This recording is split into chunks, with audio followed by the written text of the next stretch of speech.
भटली कृषि सूचना और परामर्श केन्द्र सभागृह रे आज दिन 11 ओडिशा सरकार द्वारा प्रायोजित डिजिटल फसल सर्वेक्षण संपर्क एक सचेतनता कार्यक्रम अनुष्ठित होइथिला।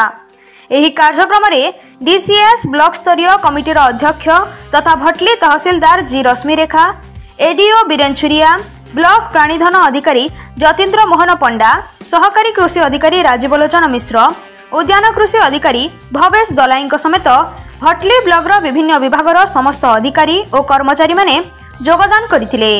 एही योजनार लक्ष्य समस्त चाषोपयोगी प्लॉटर सर्वेक्षण माध्यम चाष संपर्कीय तथ्य ऐप माध्यम संग्रह करी अपलोड करा जिवो। यह अगस्त 15 रु सेप्टेम्बर 15 मध्य संपूर्ण हेबो एवं सर्वेक्षण पई कृषक साथी, गोमित्र, प्राणीमित्र, ग्राम्य युवक युवती को सामिल करा जिवो। यार सुपरिचालना पाई ब्लॉक, जिला एवं राज्य स्तर में कमिटी गठित होईछि एवं खूब शीघ्र सर्वेक्षण पाई तालीम दिया जिवो। एहा द्वारा समग्र राज्यर चाष संपर्कीय सठिक तथ्य हासिल करि परिबा।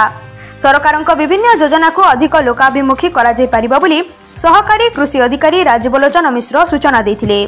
शेषरे बीटीएम गुरुप्रसाद नायक धन्यवाद अर्पण करथिले। एथिरे भटली कृषि सूचना और परामर्श केन्द्रर समस्त कर्मचारी उपस्थित रही सहयोग करथिले।